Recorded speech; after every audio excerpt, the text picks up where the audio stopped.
So you want to be Rodin. It's actually quite simple. All you gotta do is just turn on your Switch, hold it nice and snug in your hand, turn it right back off, and then just get this and just continue on with your life. Okay, seriously, do not throw any devices away or destroy anything. There is some hope to defeat this bullshit boss. That was all a joke, okay? Don't do that. Also, do not feel bad if you can't beat this boss, because I'm going to tell you the logical reason as to why it's okay. How are we going today, everyone? My name is Rakun. Thank you guys so much for clicking on this video. You are going to want to get some water. Your heart pumps really fast, especially during the third and second bar. So stay hydrated and have a hand towel ready to keep your palms dry. This really helped me, but it may be different in your experience. Play in handheld. Against this bullshit boss, a frame is a difference between life and death. There is the least amount of delay when you are in handheld mode. Also, if you do want to record it with your Elgato, you can use a USB-C to HDMI. Again, it may be different for you, but I always got further in the fight in handheld mode. Just a disclaimer, I know there are some glitchy or cheesy methods such as the grazer method. If you do know those glitches, yes, please do use them. They will save you a ton of time. This is just for the people who don't feel like using glitches and want to do it a proper way.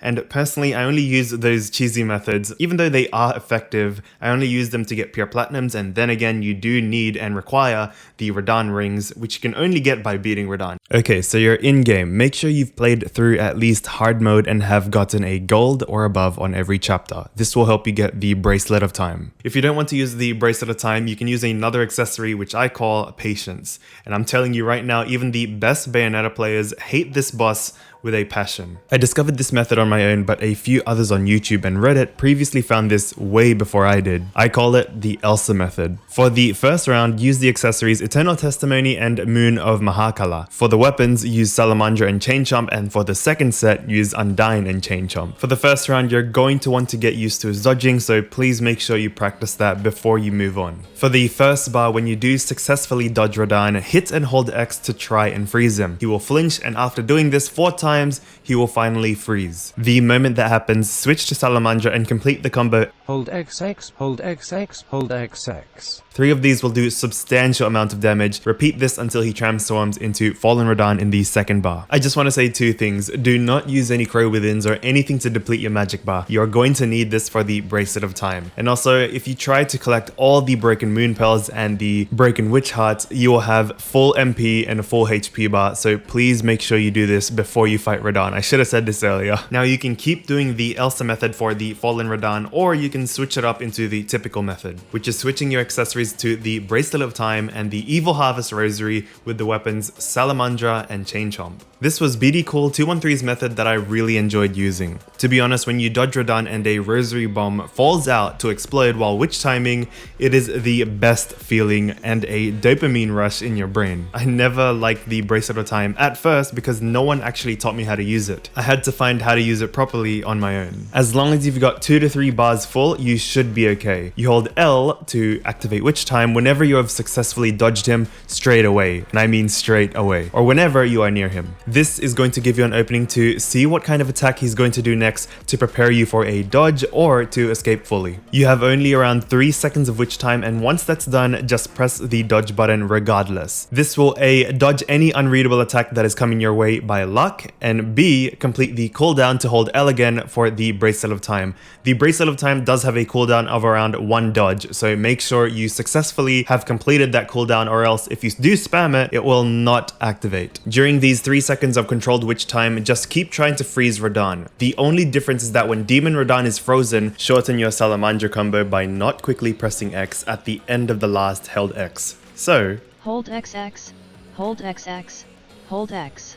This will give you a split second to prepare a dodge for another Bracelet of Time. In the second form, watch out for his hands. If they do glow, that means he is going to come at you with an attack that is going to deplete your HP to 1. In the second bar, he hovers for a few seconds and then goes. You can press the dodge button while he is just about to leave his position. That way you can dodge him without worrying. But in the third bar, he does this almost instantly. So again, it does come down to luck into dodging him. On the third bar, Rodin can cancel your Bracelet of Time. If he does do that, try and dodge the next attack and hold L for another Witch Time again to try and dodge, or to escape. You are essentially using a controlled witch time to see what move he is going to do next. Notice how I witch timed while trying to freeze him. I'm getting some damage in, but now I can see he is about to punch me. As I feel the witch time is going to end, I mash dodge and repeat. Again, your controlled witch time is to see what he is going to do next. Either he will fly away or show an attack in slow motion like the one I showed you. Another tip that may require some luck and skill is to make sure you have 3 orbs of magic before you switch to the bracelet of time. If you don't, and let's say you only have 2 orbs or 2.5 orbs of magic, you will run out of magic while he still has a quarter of HP left. Ideally, you want him to have 1 bar left while you have 3 orbs of magic left. You will need to learn how to dodge Demon Rodin, which may take some time and practice. You can do any kind of new strategy that will help you defeat this boss, as long as you have these 3 crucial things. The first one is patience. It took me over 600 tries to beat this boss in a span of 5 days, and I was just playing 5 days straight. I just slept and then I played. When you feel the urge to rage and to break something, please do it in a controlled and safe environment and try not to kill or destroy anything that's living or very valuable. If you do feel your chest boiling, please do take a shower, take a break, and then leave it for another time. It is not worth your composure, actually. I broke my headphone jack on my computer because I accidentally raged a little bit too hard and pulled the aux cord from my headphone, which then twisted the headphone jack, and now I can't use it. I have to use a USB. The thing is, Rodin can only win if you let him win.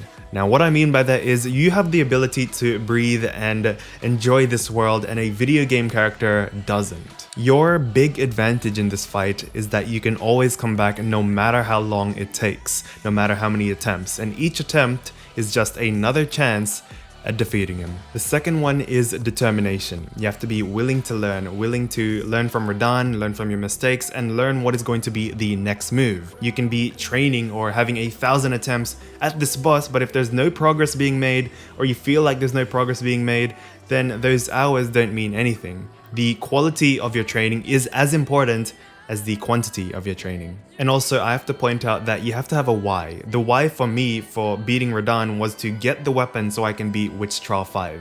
I still have yet to beat it, and I would love to do a live stream of it, so make sure you watch till the end to see how to join my live stream. The last one is acceptance. Remember, this is a bullshit boss fight. Now, I do believe 100% that good luck and good RNG were important factors in winning this fight. So don't feel bad if you can't beat this boss. It is not an attack against your skill or your progression. The game just has to give you a good game, a good road to walk on. That means having less air attacks, less one-hit KOs. Those matches, I could have a really good chance at beating him. Also, I am sure that some of you can pure platinum this boss, and if you can, congratulations. I'm talking to the players that still do struggle with this boss because, to be honest, I was like them. I have 2 amazing coaches. They are named Queen Yuo and John that still coach me in Bayonetta 2, and I want to give that same and similar experience to you guys. That's the beauty of not being the best. You can keep learning and you can keep refining your journey for as long as possible. Regardless, if you do keep these 3 pillars in your methods, whatever method you choose, you'll eventually beat them. Patience, determination, and acceptance. You got this. Keep on the lookout for some live streaming updates. I'm going to be live streaming Bayonetta 2, possibly Bayonetta 1, and Spellbreak. So if you do want to join us, you are more than welcome to. I'm Rakun, and happy theorizing.